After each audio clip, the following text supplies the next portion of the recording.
Good evening, everybody. It's so exciting to be here. My name's Sue Harris-Rimmer, and I'm going to be your chair for this exciting discussion. And I feel a bit like my own Labrador going for a walk. You know, I'm very excited. I like the peoples. I have missed the peoples. It's very exciting to be with the peoples, fully clothed, proper, correct, groomed, all of that. It's so nice. It's nice, isn't it? So we're going to have some fun tonight, even though this is an incredibly serious topic. So I feel like I was watching you all come in. I've lost the art of small talk. I'm straight into the meaning of life now, right? So we're straight into the meaning of life with this panel. Marcus and I've just met, and you're already the oldest friends. It's amazing. So I think that's the one good thing about the pandemic. You just straight into it. I want you to meet people in this audience, form some bonds, because you never know. We might be stuck in our bedroom for another little while. So, you know, it's very sad. So we're going to talk about leadership for climate action, and this is, when I talk about leadership, I mean all of our leadership. I mean the leadership and influence that we're all able to bring in whatever sphere of influence of our lives. So I'm particularly thrilled tonight to be representing the Griffith Climate Action Beacon. This is a really exciting research initiative from Griffith University that started when our new Vice-Chancellor came a few years ago for the ride of her life.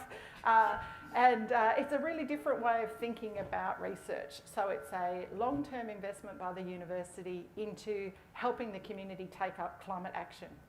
So we do excellent research. We hit all our marks for doing good research, but we want research that lives in the world, research that matters for people, research that creates a better future for all. And this is a new way of coming up with that sort of research. It means that you work across disciplines and you design the research for a long time, thinking about how we can bring around really amazing diverse groups of people to work on particular things for a few years.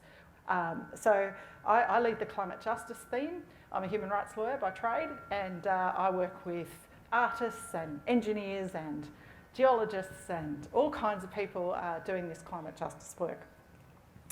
So there's 70 scholars in the Climate Beacon at the moment, and we're led by Professor Brendan Mackey, who is the lead author of the most recent IPCC 6 assessment report. And because I'm standing in for him tonight, he made me read the whole thing. So now you don't have to. It's very long, very long. It has a lot of graphs, but I read the whole thing and I got most of it. What is adorable is that they've written an executive summary that they think is really, really simple for the rest of us, which is also like, yeah, you've read it. It's like 50 pages and full of graphs as well. But anyway, so he's amazing, and I think he's done 200 interviews in the last 2 weeks about the 6 assessment report, which is all about adaptation. And a lot of our Griffith authors that were involved in that report were finalising the report while in the floods here and in northern New South Wales. So that was a particular kind of torture, I think, for those academics, really understanding the reasons for what was happening whilst still having to undergo it, you know, experiencing. What we're trying to do in the Beacon, we're trying to develop the knowledge, leadership, capacity and responses to enable effective and just climate action in communities. So effective and just. And I think what we're trying to think about there is basically how we can help you take leadership roles and take action. So it has 3 parts. One is climate justice that I've told you about. One is about motivating climate action. So we're doing a longitudinal survey for 5 years to really think about how Australians think about climate action, what's stopping them, what's encouraging them to take climate action. And then the second pillar, which is about how we transition organisations, businesses, sectors, universities, hospitals, all kinds of parts of public life, how they're going to make a transition.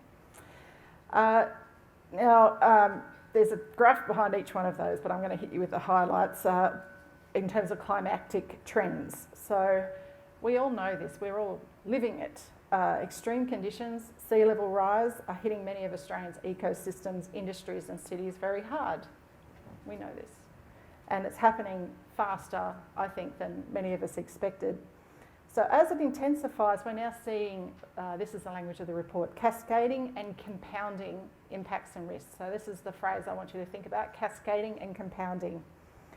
And this is also where extreme events can coincide. So you can have drought-stricken Well, we saw that poor woman's house who burst into flame while she was being flooded.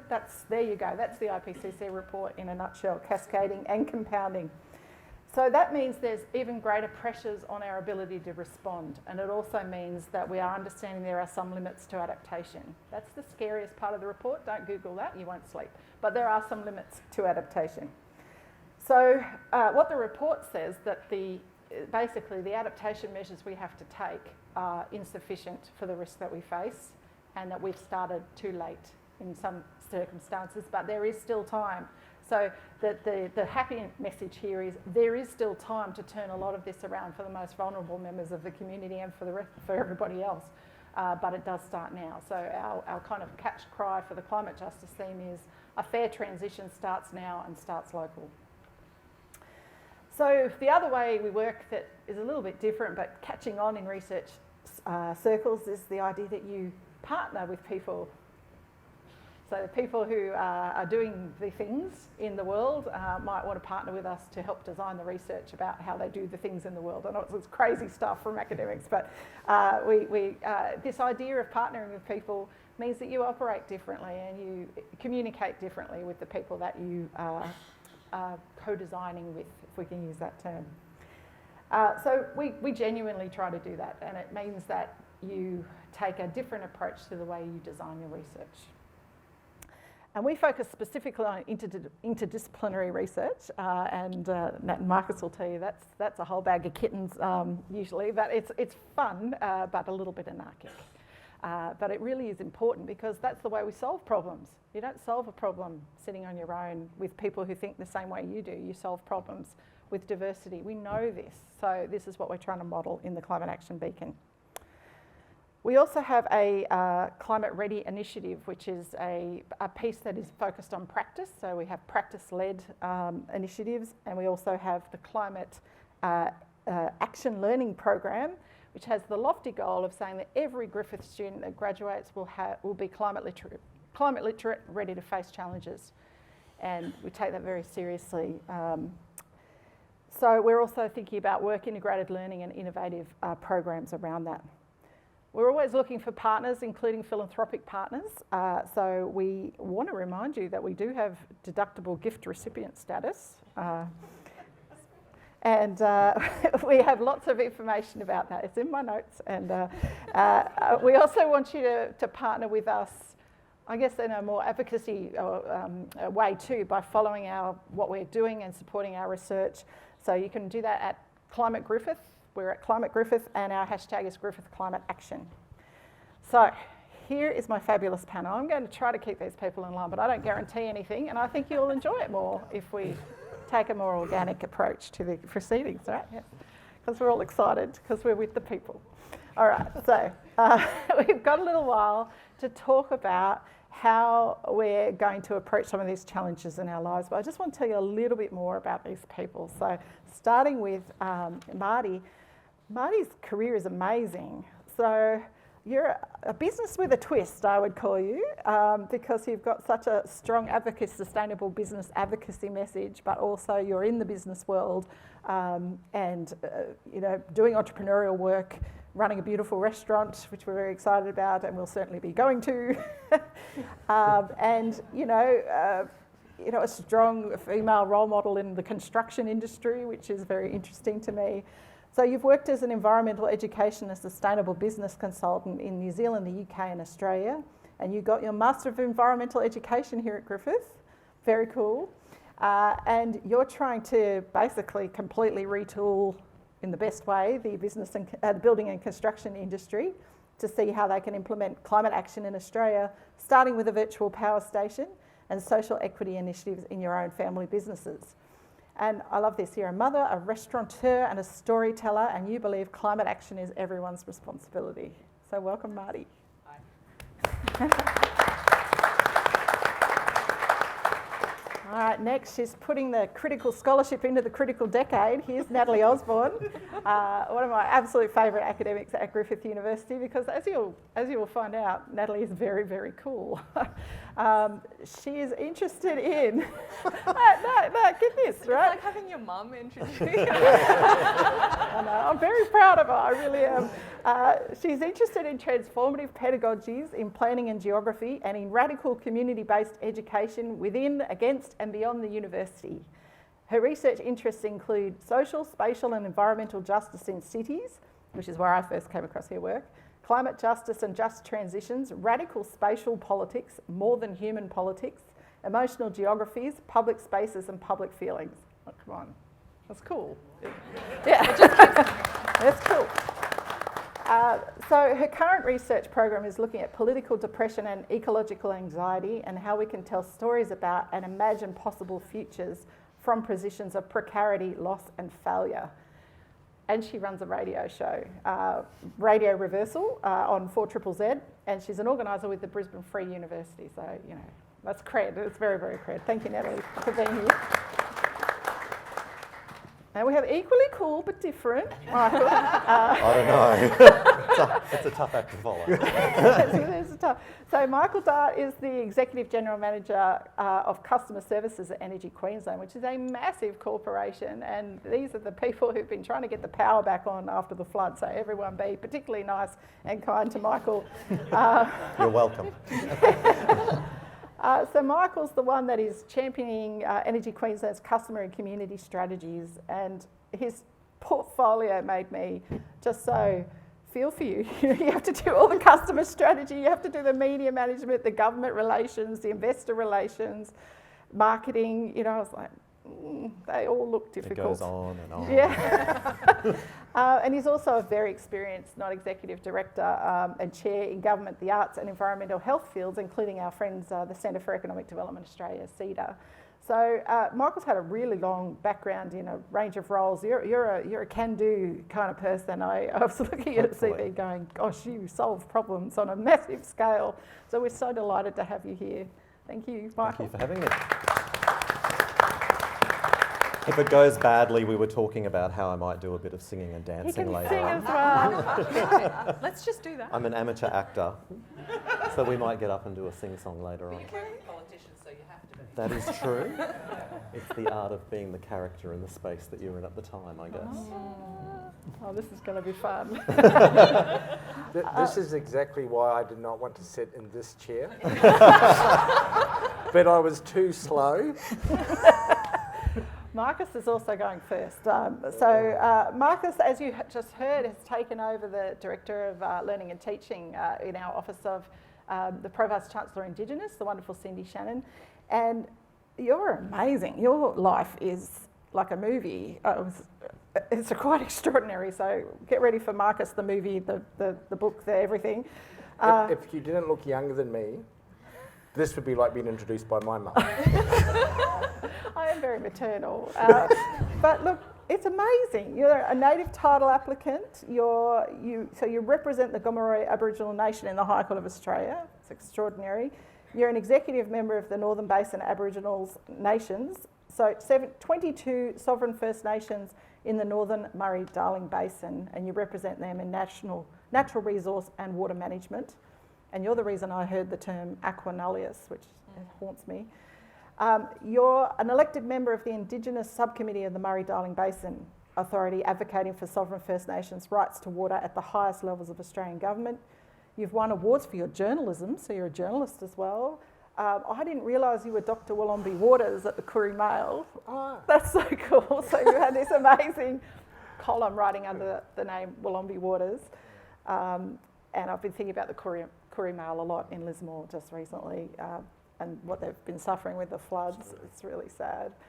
And you're a playwright and a screenwriter, so you can produce Michael. Yes. I'm calling my people after this to talk to Michael's people. Yeah, that's awesome. So we're going to get started with you, Marcus. We don't have to. I know, First Nations people go first, that's my rule. And I want to ask you, because there is so much deep knowledge that First Nations people have, as the Vice-Chancellor alluded to, about the issue of climate change, and I want you to reflect on that leadership challenge and I suppose what you've reflected on in your own career journey, which has been so extraordinary. Okay. I'm going to let the cat out of the bag. We were prompted with questions, so I knew what was coming. So I've brought a prop. The biggest challenge we face. This was written 25 years ago. Australia has extremely serious problems of land and water degradation.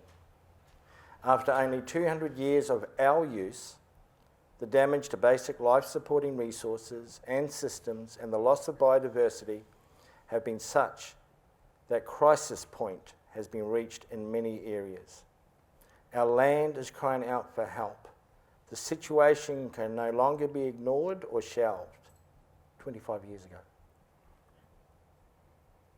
Nor can it continue to be dealt with in a piecemeal fashion, treating the symptoms of its declining health and not the causes, the unsustainability which is built into the land use practices to which it is subjected. That's 25 years ago. Then I think of Gulliver's Travels and the query of why all the focus on diamonds? What do they do for you? You can't eat them.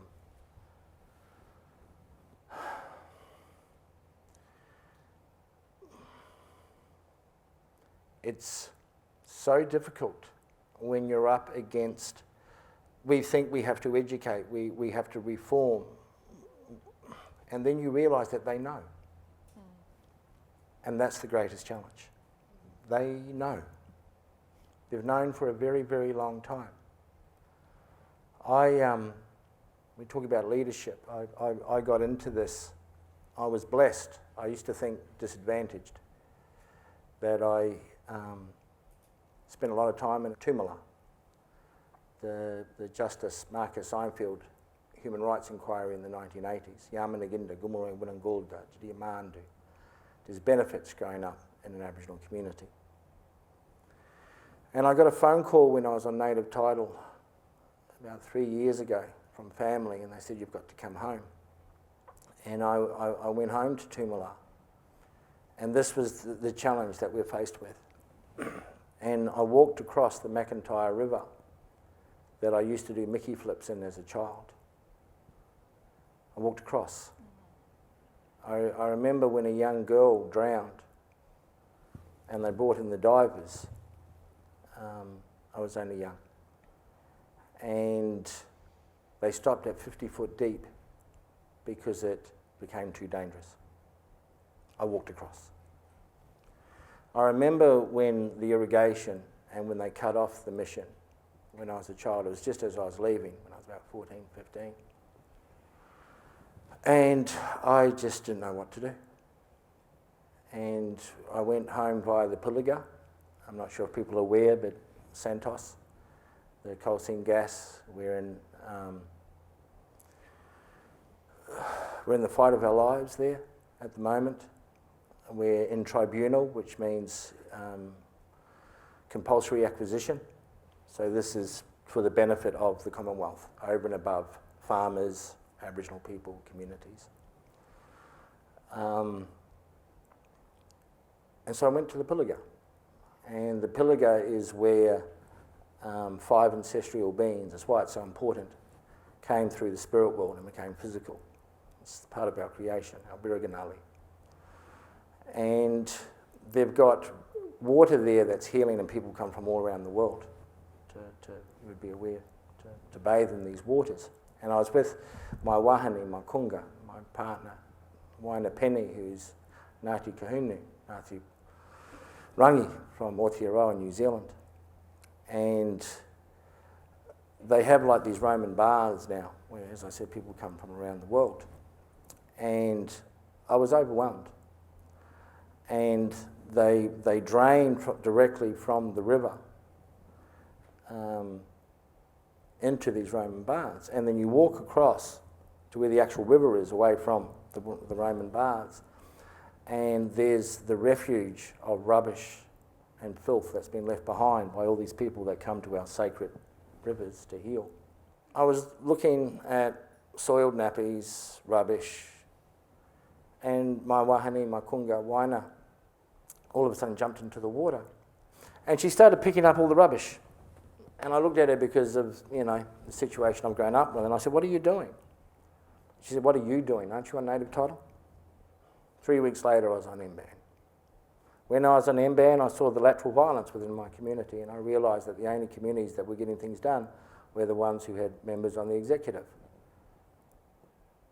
So I got myself on the executive. Then I realised the real power, the real influence was to get into the Murray-Darling Basin. Thankfully, I've got a cousin, Phil Duncan, who's an amazing human being. And we made some phone calls, and I ended up on the executive committee of the Murray-Darling Basin. That's what you have to do. Some of us, and I do not take away from the protesters at all, march and they scream on the street that there is no water. That's part of it. But when I look at Greta and her amazing momentum on a world value in regards to her generation and what our generations are faced with, all white middle-aged men have to do is bring up autism and declare her mentally ill. And all of a sudden the argument is contained. Because it's not about science, it's not about truth, it's about opinion, it's about social cultural capital. So you join the cultural capital. You become affluent. You make sure your children not only Gauli Gumaroi speak their language, but they're reared on Winnie the Pooh, Dr. Seuss, Gulliver's Travels. And you create silos in your family homes, within communities, and you prepare them for battle. Yeah, well, thank you.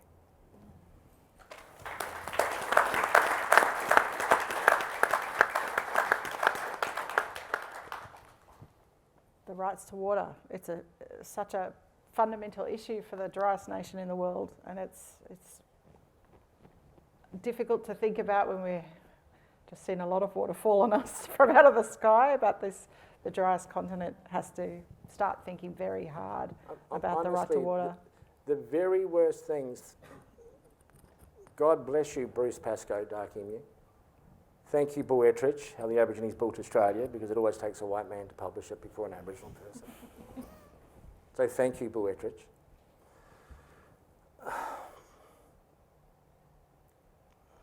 People don't know the history. They just see angry blacks. We were part of a report. There were 3 studies that really grabbed me when I was in the Murray-Darling Basin. I was at Barkindji. I don't know if people are aware of the 2 million fish kill.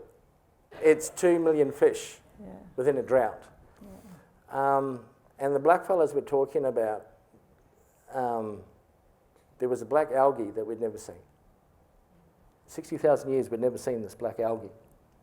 And without a pause, the scientists were explaining to us it was the bottom of the food chain. And it's meant to be 30 metres underground. And because of the lack of oxidants and the heat of the water, and that's what killed the fish, it wasn't the lack of water, it was the warmth and the lack of oxygens. It had come to the surface. And of course, as blackfellas, we were like, really? The bottom of the food chain? That could be apocalyptic. That's catastrophic. There's nowhere coming back after that. No word of a lie, and I find that using my public and the privilege that comes with my education is I can't afford to censor myself and things like this. But I don't drop names because you've got to keep confidentiality, and that's not nice because these people aren't here to give a different point of view. But within 15 minutes, the conversation turned into how important cotton and irrigation is to this country. Not just financially in regards to the fact that we're dependent upon it, but that it's at the very heart of embedded in our consciousness within our identity. And it's true. It's true. Has anyone seen the coat of arms? We've got an invading ship we've got a dead sheep, we've got a little cotton, wheat, and we've got a pick for mining. You can't unsee it once you've pointed that out to me. I'm now staring at every coin. So you have to be inclusive. You have to have empathy. I had to forget the fact. Has anyone seen Django in Chains? Django in Chains, the movie, Jamie Foxx? I'll tell you what, that movie takes on a completely different perspective if you picked cotton when you were 14, living on, it's a slave in regards to the cotton. Leonardo DiCaprio is in it as well.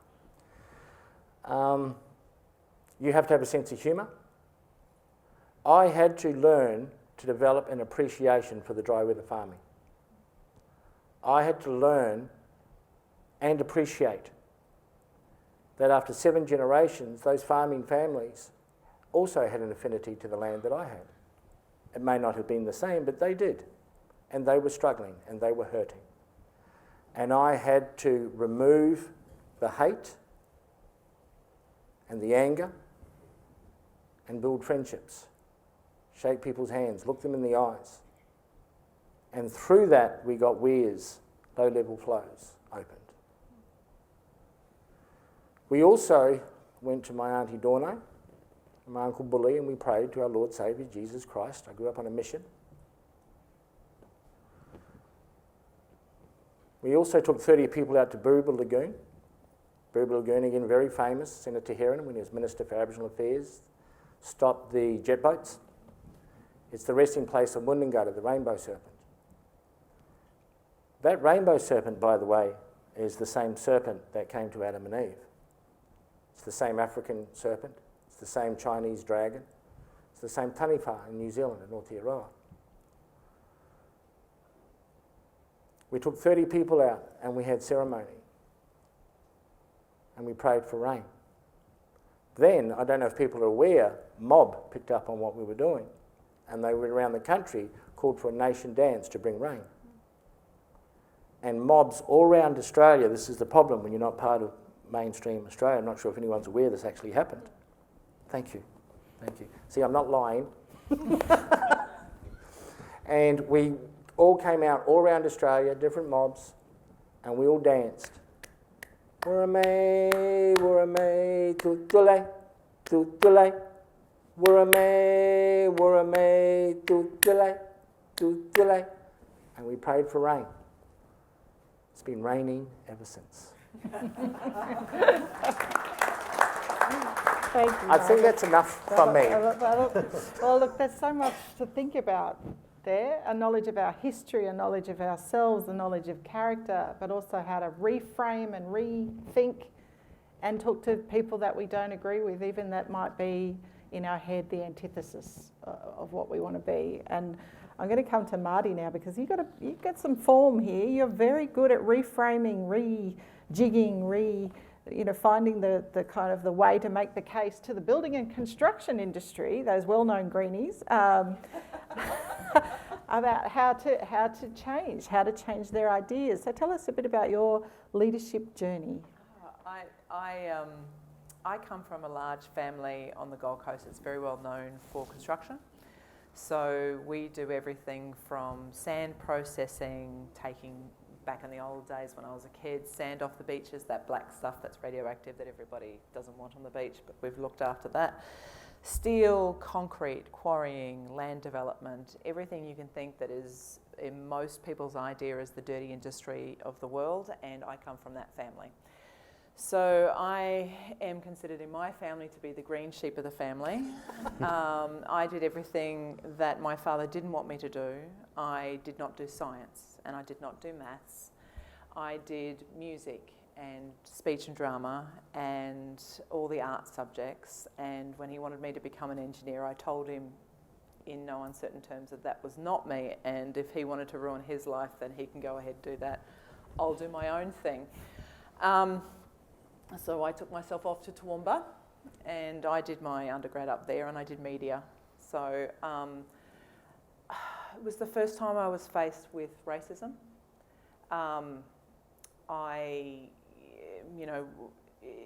Colour of skin meant nothing to me it was people in our community, you know, First Nations people were employed by us, they were family members, they were that sort of thing. I went to Toowoomba and I kept thinking, you know, as a pizza delivery driver, why don't they want me as a woman to go up to this part of Toowoomba because apparently that's where Aboriginals live? I'm like, really? That doesn't make sense to me. They're just people like everybody else. And I ended up living with Kev Carmody's son. And Kev and I, as I said earlier on tonight, we used to sit there. I don't drink scotch, but I used to drink scotch with him. And we would count how many pipers we would have for the night while his son was asleep. And we'd talk about things, and I learnt so much that, and I'm a person, I've got questions about everything, and I'm not backwards in coming forwards and asking those questions. And I think that kind of paved my way. I mean, my dad did sand mining, but as a young kid, I used to go down to the nudist beach at Kingscliff, and I used to pick up, I had my own business. I was like 10. I had my own business of picking up grass seeds, and I got paid $5 per Hessian bag so that my father could then do an environmental, what we would call now, environmental rehabilitation of the sand dunes. And I just kept thinking, man, this guy has got me over a barrel, because do you know how many grass seeds it takes to fill up a Hessian bag? And not only that, but you had to deal with all the really weirdos on the beach and stuff as a kid. But, you know, it was a really good experience, sort of taking the dirty industry and making it green. But the family had never understood that they actually used to do green things. Then I eventually moved down to Brisbane, and I temped for a little while at Griffith University, and then I did a bit more hospitality stuff, and then I ended up at Environmental Protection Agency, and a couple of years, and I did marine parks, and I moved around. I worked with Ranger Tim and Stacey, and I obviously have the voice for radio, but not the face for TV. So I used to do a regular spot with a girlfriend, Vicky Martin, and we'd ring up every week and go, right, what can we do this week? And we'd work out stories that we could go and do. So I'd take her down to Flays, and we would do 7 stories down there. I spent a week on a boat in Hervey Bay monitoring whales, and I listen to the interview now and I go, oh my God, no, don't say it. Every time I say the same thing, and I just kick myself for, you know, talking about the whales and the dolphins and all of that sort of stuff, and getting an appreciation of what we've got. Then somebody told me about, I actually don't even know how, it came into my in-tray, a course or a conference down in Sydney, and I went down and I ended up signing up and doing my Masters in Environmental Education at Griffith as a result of 5 days in Sydney. Something I never thought I would ever do. And as part of that, I ended up being the connection between Australia and New Zealand, because Griffith University had partnered up with what was at the time the Christchurch Advanced Education College, which is now Canterbury University. And I'd always loved storytelling, and maybe that was the drama side of me.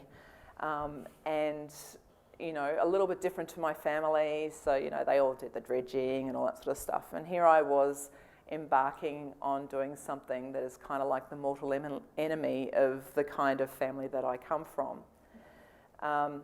And as a result of doing that, I ended up living in New Zealand for 20 years, where I found my life partner, and I had a daughter over there. And it's always, First Nation people have always been quite important to me, and I can't explain why. I think it's, I'm finding coming towards menopause, I've become very, very empathetic towards other people. So if anyone else here cries, you'll find me crying as well. I can't stop it. I'm really sorry. Actually, I don't apologise for it, because we actually should show our emotions. But I love the way they tell stories. And we learn from our stories. We learn things as kids. And as kids, you tell stories. You know, I read my daughter stories. She reads me stories. And that's how we learn. We learn how to cook from somebody showing us how to do that. We learn so many things, but we get to a certain age and we stop learning by stories. And I don't understand that, because life is a learning experience. So for me, when I used to work with businesses, because I used to go out and teach businesses how to be efficient, and we used to call them, we're going to teach you how to be efficient, because if you said sustainability, they all shrieked and thought you were some loopy tune person who was going to go off and smoke some weed and, you know, sing Kumbaya or something by the fireplace. And it would be like, no, you know, you need to relook how you do things. So this is a book you need to read. And I'd pass them the Lorax. You know, and it's really important. Back in those days when I was passing out that, everybody else was passing out Who Moved My Cheese. I'm like, okay, somebody, the mouse, obviously. It was kind of looking at things differently. Yeah. Thanks. Sorry.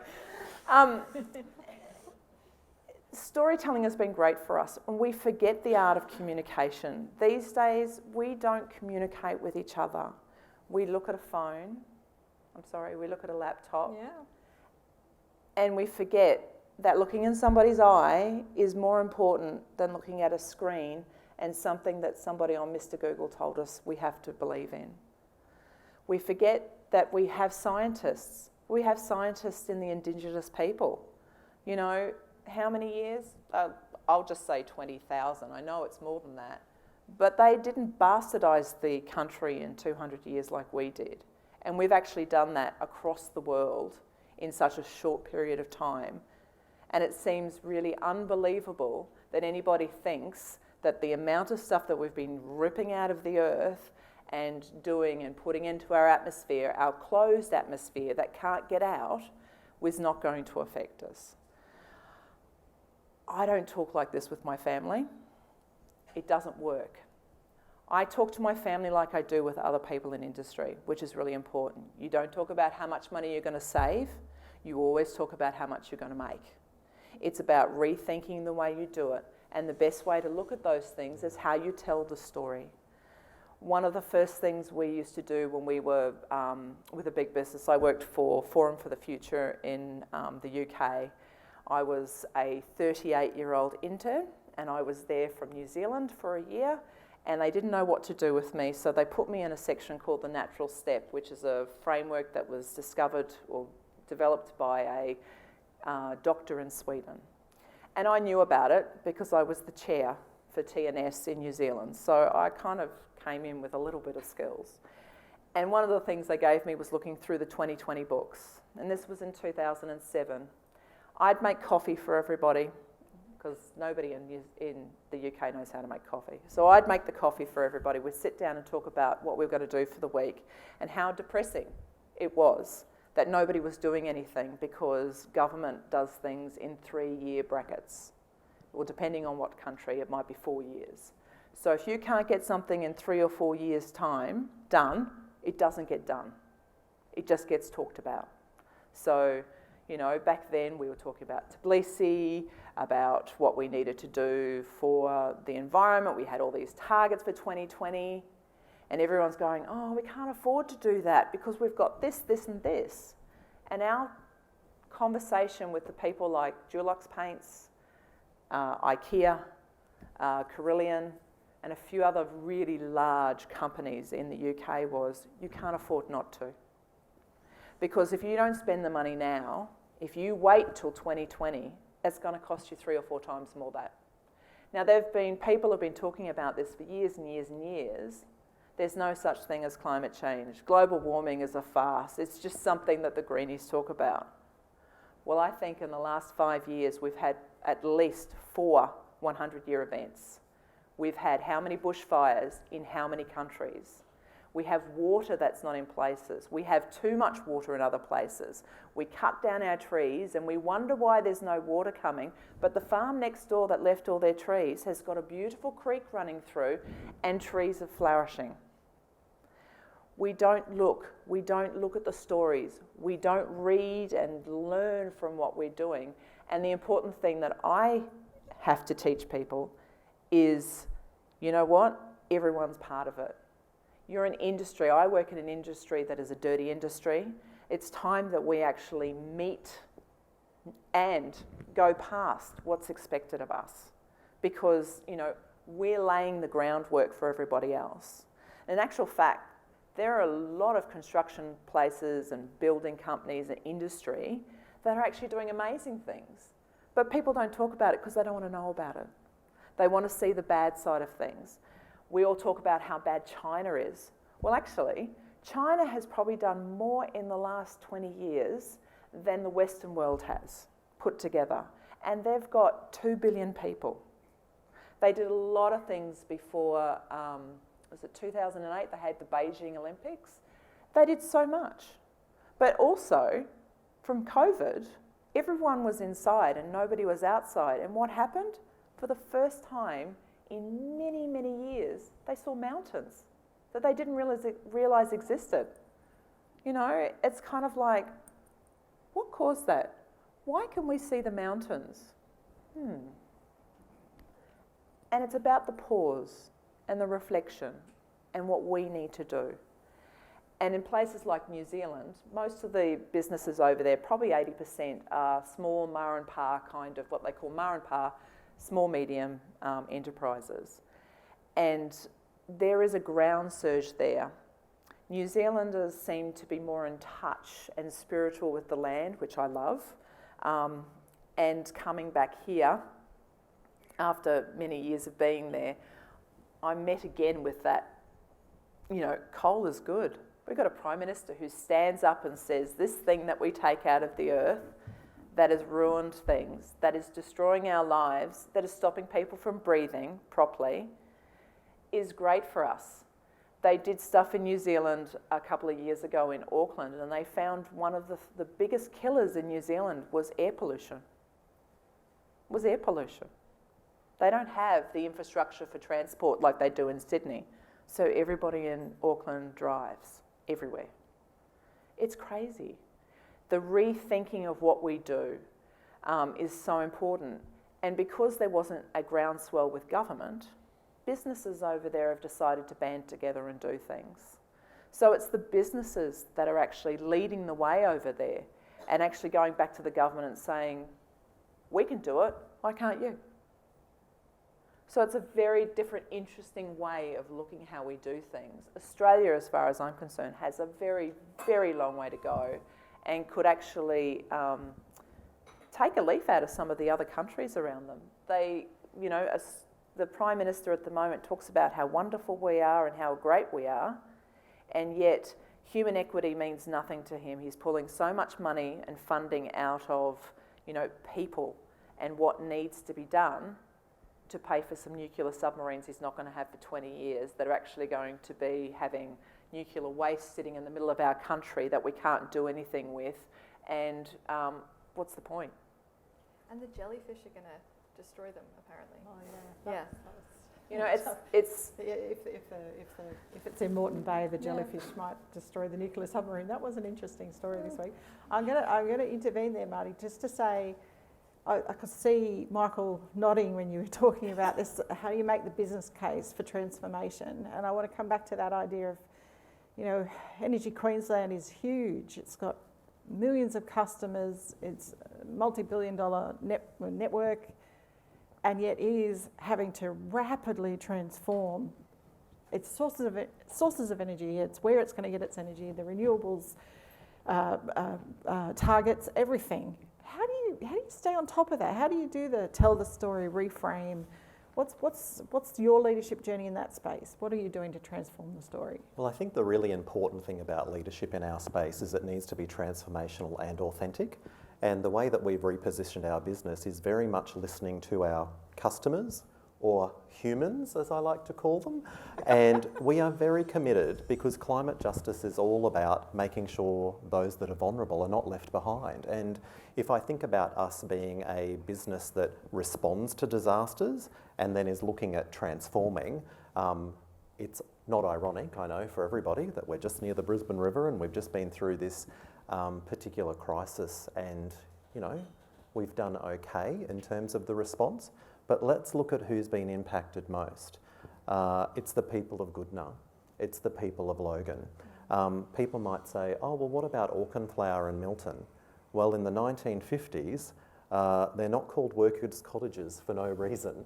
It's because that's where the poorest people lived, and they are always the ones that are most impacted by natural disasters. It's just a fact.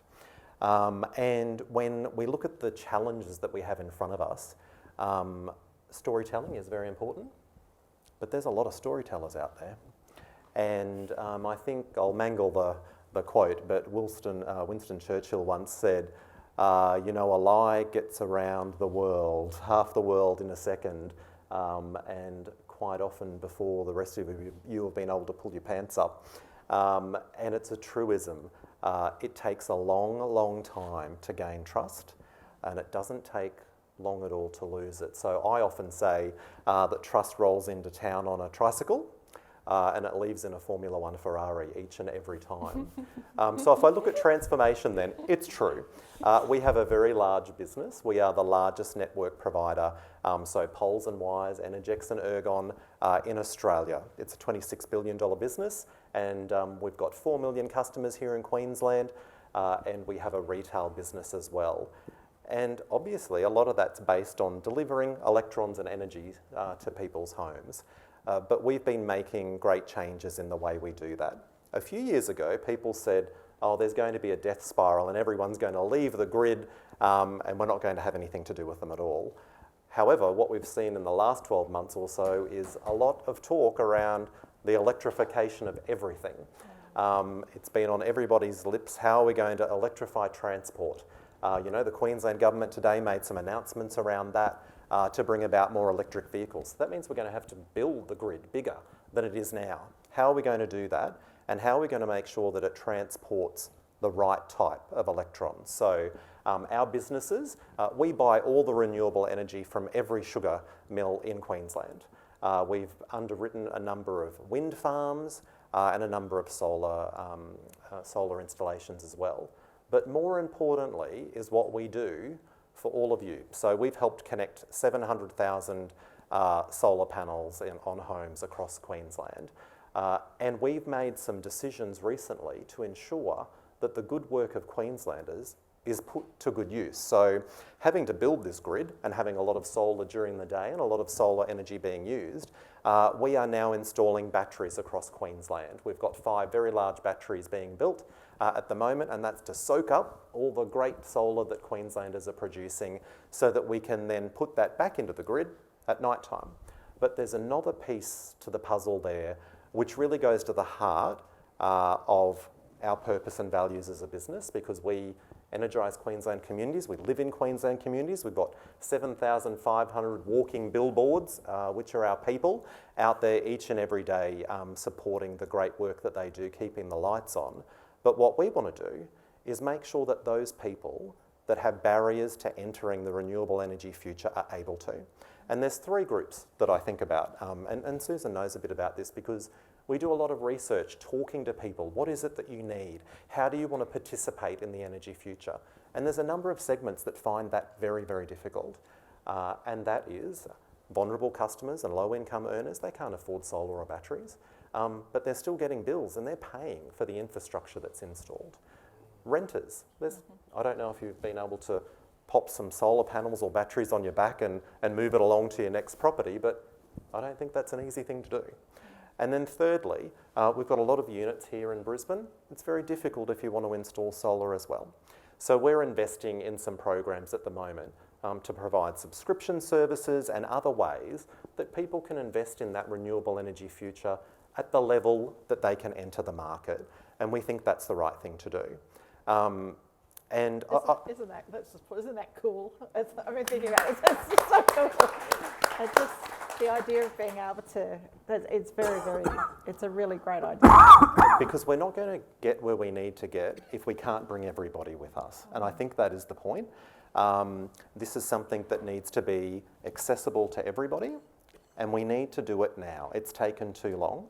I was saying to Natalie beforehand, for somebody like me who went to the Copenhagen conference, you know, as an Australian delegate, we pretty much squibbed it. And here we are, as Marcus was saying, 25 years ago that was said. It's no surprise And it's heartbreaking for me that my son, who'd rather spend all of his time being a YouTuber, because apparently that's what he's going to be when he grows up, he's 10, comes home to me and says, "So you people have destroyed my future.